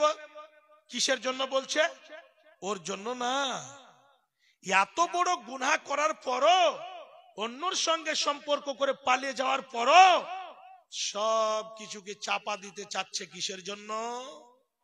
শুধু 2টা 3টা যে ছেলে মেয়ে হয়েছে, এই ছেলে মেয়েগুলোর দিকে যখন দেখে তাকিয়ে আর চোখ দিয়ে পানি ফেলে, হাইরে 6 মাস হয়ে গেল, এই আমার বাচ্চারা মায়ের হাতে রান্না করা খানা খেতে পায়নি, আমার ছেলে মেয়েগুলো মা বলে ডাকার সুযোগ নাই। এই রকম করা, এই রকম দেখে, কষ্ট দেখে, দুঃখ দেখে স্বামী ফোন করে বলছে, বিবি রে, এখনো তুমি আমার বিবি হয়ে আছো, কেন তুমি এখনো তালাক নেওনি? আর শরীয়ত হিসাবে এখনো তালাক হয়নি, ওদের বিয়ে হয়নি। কমপক্ষ ভাবে যদি নাও চলে, স্বামী যদি তালাক না দেয় তাহলে ইসলামে তার অথরিটি দিয়েছে মেয়েটাকে খোলা তালাক নিতে হবে। কিছু লাইনি বলছে আমি মেনে নেব, তুমি 6 মাস 7 মাস তুমি অন্যর সঙ্গে রাত কাটিয়েছো, এটাকে আমি মেনে নেব। ছেলেগুলো যে আছে তার জন্য। বাপজান আমার, ছেলেটা মোবাইল ধরেছে, মাকে বলছে মা তুমি আসবে না? বলছে না আমি যাব না। মা আমি যে খেতে পাইনি, একটাই কথা ঢালাহারে শেষ পর্যন্ত বলছে আমি যাব না। এগুলো ঘটনা অহরহ ঘটছে। এইগুলো মেয়ে আসলে মেয়ে নয়, এদের মধ্যে এমন জঘন্য জিনিস ঢুকে পড়েছে, এদের পেট থেকে যে ভালো ছেলে মেয়ে জন্ম নেবে এটা জীবনে আশা করিয়েন না। তা আসলে বাস্তবে মা বাবা এত কষ্ট করে, এত মহাব্বত প্রেম প্রীতি ভালোবাসা কেন দেয়? একটা যে আল্লাহর মহাব্বত, আল্লাহর দয়া জমিনে এসেছে, আর ওর মধ্যে কিছু অংশ আমরা পেয়েছি, তার কারণে 99 খানা দয়া আল্লাহর কাছে আছে। আল্লাহ ওই 99 খানা দয়া নিয়ে প্রতি রাত এসে ডাক দিয়ে বলছে বান্দা কি আছো, এসো আমার কাছে, আমি ক্ষমা করার জন্য প্রস্তুত হয়ে আছি। কে কি চাইবে আমি তোমাদেরকে দেওয়ার জন্য প্রস্তুত হয়ে আছি। মা জননী আমার, আমার বাপজান আমার, এই সময়টাতে যদি আমরা এইরকম আল্লাহর কাছে অনয় বিনয় করে কাকত মিনতি করি আর সুন্দরভাবে আল্লাহর কাছে ক্ষমা চাই, অবশ্যই আল্লাহ হচ্ছেন গাফফার, আল্লাহ হচ্ছেন রহমান, আল্লাহ হচ্ছেন রহিম, আল্লাহ হচ্ছেন গফুরুর রহিম, আল্লাহ হচ্ছেন আরহামুর রাহিমিন। আল্লাহ অত্যন্ত দয়ালু ক্ষমাশীল, আল্লাহ মাফ করনেওয়ালা, আল্লাহ রাব্বুল আলামিন ক্ষমা করবেন। খাস করে রাত 12টা প্রায় মোটামুটি পেরিয়ে গেছে, আর শেষের বেলায় একটা কথা বলে কালকে রাত্রে আপনাদের সারা রাত জাগ দিতে হবে। আমি বলতে চাই মা জননী আমার, আপনারা যদি নিজেকে বাঁচিয়ে রাখেন, নিজেকে যদি ভালো রাখেন, যাদের বিবাহ হয়েছে আপনারা এখনো সচেতন হয়ে যান যে আমি শুধু আমার স্বামীর জন্য যত যা কিছু প্রেম প্রীতি ভালোবাসা দেওয়া হবে আমার স্বামীকে দেব, আর স্বামী আমাকে দেবে। এই কথাটা যদি আপনারা রাখেন, কেন বিশ্বনবী বলছেন যে মেয়েদের জান্নাতে যাওয়া অতি সহজ। মেয়েরা যদি 4খানা কাজ করে দেয় জীবনের বুকে বেশি কাজ করতে হবে না। কিন্তু মা বোনেরা এখন এই কাজটা কিন্তু ঘটে গেছে। মোদি চাচা যখন থেকে টয়লেট দিয়ে দিয়েছে তখন থেকে এটা ঘটে গিয়েছে। অনেক জায়গাতে আমরা শুনেছি যে মাগরিবের পরে দিনের বেলা কাজ টাজের করার মধ্যে মানে সবাই ব্যস্ত, তো বাইরে বের হওয়ার কোনো সুযোগ ছিল না, থাকতো না। তো রাতের বেলায় মাগরিবের পরে বদনা হাতে নিয়ে নিল, লোটা হাতে নিয়ে নিল, পানি ভরে 5 জন 7 জন 10 জন করে একেবারে চলে গেল একটা ময়দানে। বাড়ির পিছনে গিয়ে গোল হয়ে বসে গেল, পায়খানাতে বসে এক অপরের গল্প চালু হলো। তোমার স্বামীটা কেমন, তোমার বিয়ে হয়তো 6 মাস হলো, কেমন? মা জননী, গোপনীয় কথা যদি স্বামীর কোন বান্ধবী আপনাকে জিজ্ঞাসা করে আর ওই সময়তে যদি আপনি বলেন, যে কোনো সময়তে যদি গোপনীয় কথা বলেন, এটা খুবই বড় অপরাধ। এই গুনহার কি কারণ? গুনহা এমন হবে যে সমস্ত পিপিলিকা থেকে নিয়ে যতগুলো খাস করে ফেরেশতা পর্যন্ত আপনার উপরে লানত করেছে, আল্লাহ এবং রাসূলের অভিশাপ রয়েছে, বলা যাবে না। এমন করে গোল হয়ে বসে কি রান্না করেছো, তোমাকে তোমার শাশুড়ি খেতে দেয় কি দেয় না, কি করে না করে, এমন ভাবে মানে বলা বলি। আর বলা তো একটা অপরাধ আছে, আবার পায়খানা পেশাবে বসে গল্প করছে যেটাতে বলতে মানা আছে, এমন ভাবে বসে চালু করে দিল। একটি কথা কি বলিব ভাই, না বলিলে চলিবে না, রাসূলুল্লাহ কয় 5-7 বিবি মিলে, 5-7 বিবি মিলে পায়খানাতে গিয়া পরস্পর বসে তারা মজলিস করিয়া, তারপরে কহে যায়, তারপরে কহে যায় আপনার কাগিনী কি কি রান্না করেছ বুবু বলো দেখি শুনি। কেউ তো বলে ডাল খাটা আলো মোলা ওল, কেউ তো বলে ওঠে বুবু ভেজেছি পটল। যত যা গল্প কাহিনী আছে ওই পায়খানা পেছাবে বসে চালু হলো।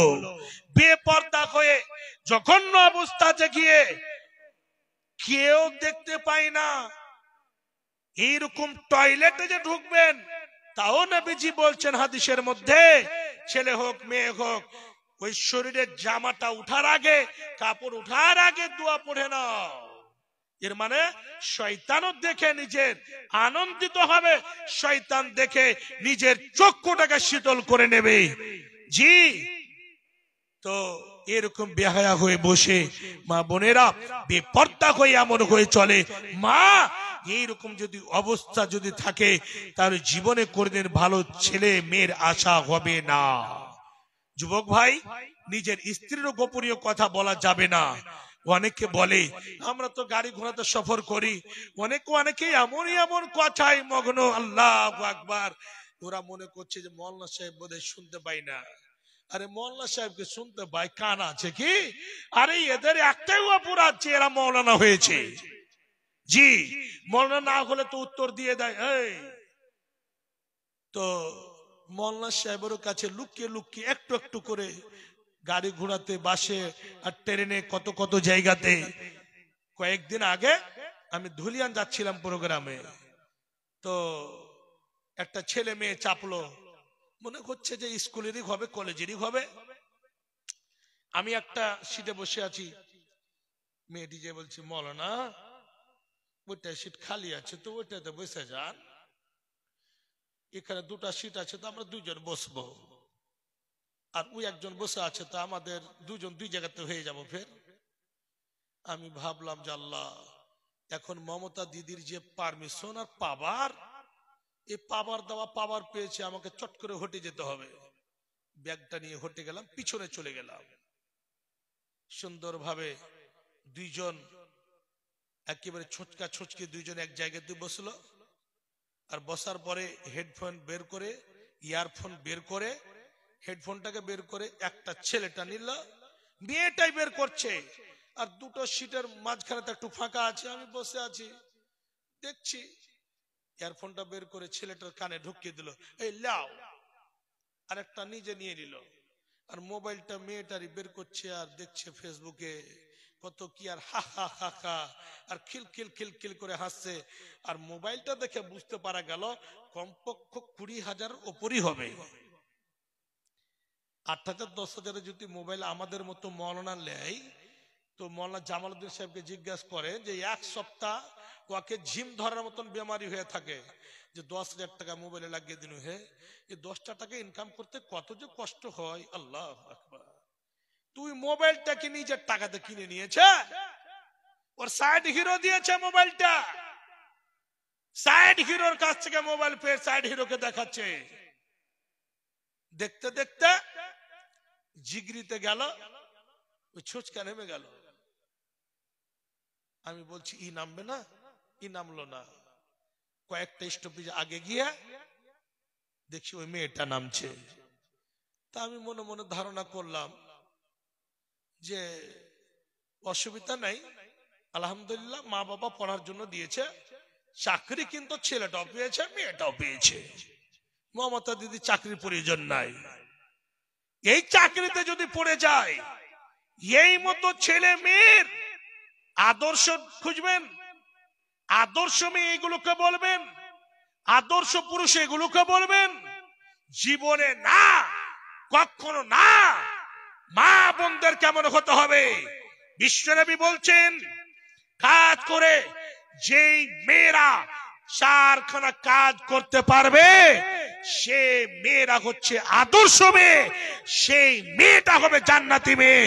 বিশ্বনবী কি বলছেন?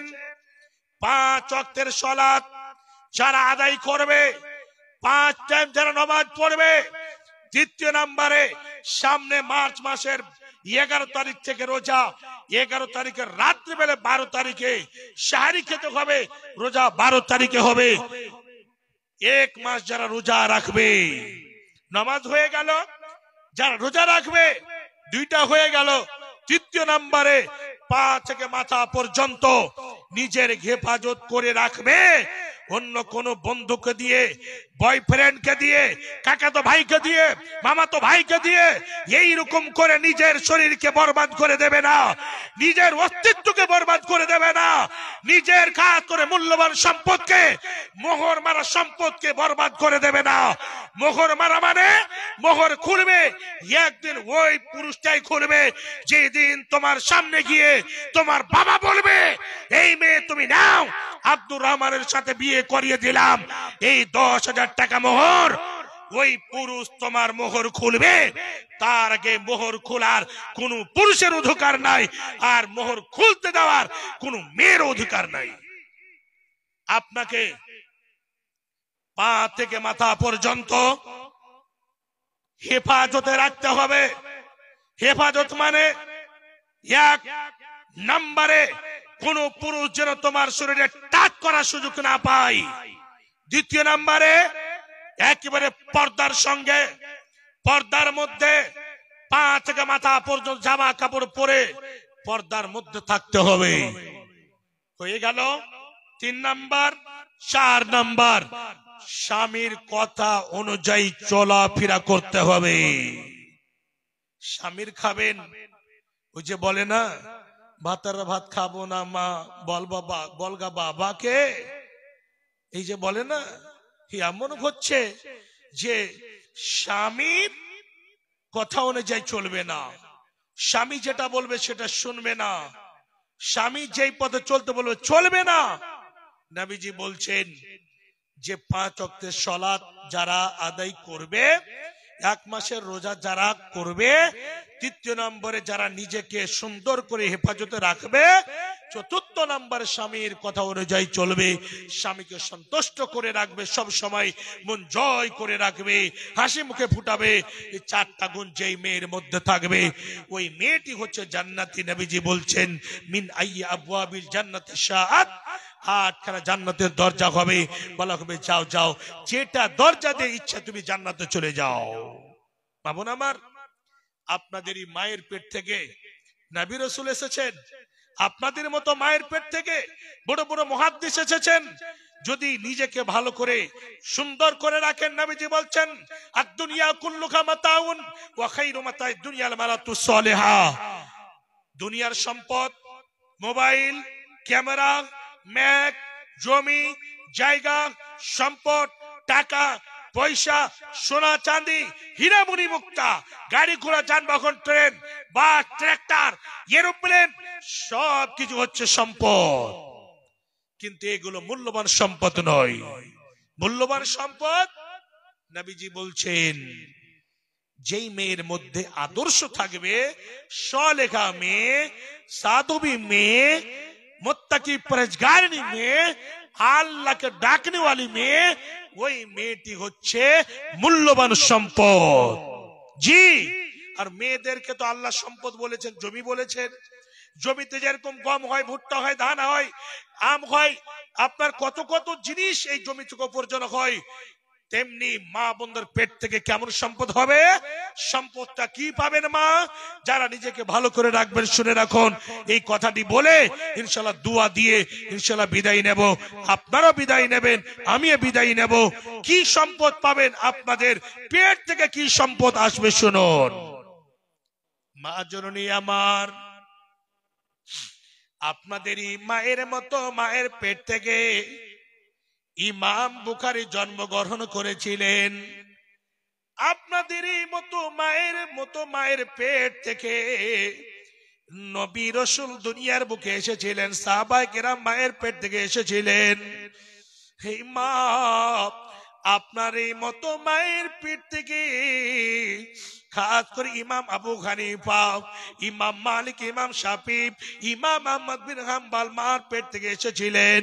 মায়ের পেট থেকে খাস করে শেখ উসাইমিন, শেখ ইবনে বাজ, খাস করে এইরকম ভাবে শেখ নাসিরউদ্দিন আলবানী, শেখ ওবাইদুল্লাহ মোবারকপুরী, শেখ শফিউর রহমান মোবারকপুরী, শেখ আল্লামা ইবনে তাইমিয়া, এইরকম করে শেখ নাজির হোসেন দেলভি সাহেব, শেখ সানাউল্লাহ আমরসারি সাহেব, শেখ আকরাম খান সাহেব, শেখ ইনায়েত আলী, শেখ বিলায়েত আলী, এইরকম করে যতগুলো বড় বড় মুহাদ্দিস এসেছিলেন, সমস্ত মুহাদ্দিস, সমস্ত মুফাক্কির, হাফিজে কোরআন, এগুলো সবাই আপনাদের মতো মায়ের পেট থেকে এসেছিলেন। এখনো যদি সচেতন হয়ে যান, ভালো যদি হন, অবশ্যই একটা যদি এইরকম পাক পবিত্র মেয়ে থাকে, এইরকম যদি আল্লাহকে ডাকনে বালি হয়, এই পেট যদি পাক পবিত্র থাকে, শরীরটা যদি পাক পবিত্র থাকে, অন্য পুরুষকে দিয়ে যদি নষ্ট না করে দিয়ে থাকে, তাহলে শুনে রাখুন, এই পেটে, এই পাক পবিত্র পেটে, এই হালাল জায়গাতে রেখে মে আল্লাহ রাব্বুল আলামিন খাস করে ওলি আউলিয়া, মুহাদ্দিস, মাওলানা, আলিম, ফাজিল, হাফেজ, হাফেজা, মুআল্লিম, মুআল্লিমা, এইরকম করে ভালো ভালো সম্পদ দেবেন, এর মধ্যে কিঞ্চিত পরিমাণ সন্দেহ নেই। আর যদি বেলা 12টা হয়ে গেছে, ভাত রান্না করতে হবে, হাঁড়ি চাপাতে হবে, ভাত রান্না করে না, কিসের জন্য? ভাত রান্না করতে গেলে সিরিয়াল ছুটে যাবে, সিরিয়ালে পাগল হলো সারা জামানা, সিরিয়ালে পাগল হলো সারা জামানা, নামাজ পড়তে ভুলে কিন্তু সিরিয়াল দেখতে ভুলে না। সায়েন্স বলছে, মুহাদ্দিসিনে কিরাম বলছেন, যে মায়ের পেটে সন্তান চলে এসেছে, 4 মাস যেদিন হয়ে গেছে, 4 মাসে 340-এ 4 মাসে অঙ্গ প্রত্যঙ্গ সব কিছু আল্লাহ রাব্বুল আলামিন মাংস হাড় তৈরি করে দিয়ে, কমপ্লিট করে দিয়ে রূহ দান করে দেন এবং মুকাদ্দারে যা কিছু লেখার লিখে দেন। তো সায়েন্স এবং কোরআন হাদিস নিয়ে মুহাদ্দিসিনে কিরাম বলছেন, ওই সময় যদি ওই মা টিভির আগা দিকে বসে, ওই মা যদি নেগেট ছবি দেখে, জঘন্য খারাপ ছবি যদি দেখে, তাহলে যে যে জিনিস মা ক্যাপচার করবে, খাস করে তাকে ক্যাচ করবে, ওই পেট থেকে ছেলে মেয়েও ক্যাচ করবে। আপনি জানেন না? জি। আবার আপনি কি নেবেন? আমাদের মা বোনেরা খাস করে এমন পর্যায়ে চলে গিয়েছে যে নিজেকে বলতে দুঃখ লাগছে আর নিজেকে বলতে লজ্জাও লাগছে। কারণ যে গ্রামগঞ্জে রাস্তা পথে চলা যায় না, বেহায়া হয়ে, বেপর্দা হয়ে, জঘন্য অবস্থায় ছেলের গতরে মেয়ে হাত দিয়ে, মেয়ের গতরে ছেলে হাত দিয়ে, শরীরে হাত দিয়ে ঢালাহারে চলছে বাজারে। মনে হচ্ছে একজন মোল্লা সাহেব যদি আসছে, বলছে দেখে আল্লাহু আকবার, লজ্জিত হয়ে নিচু দিকে মুখ করে চলে যাচ্ছে।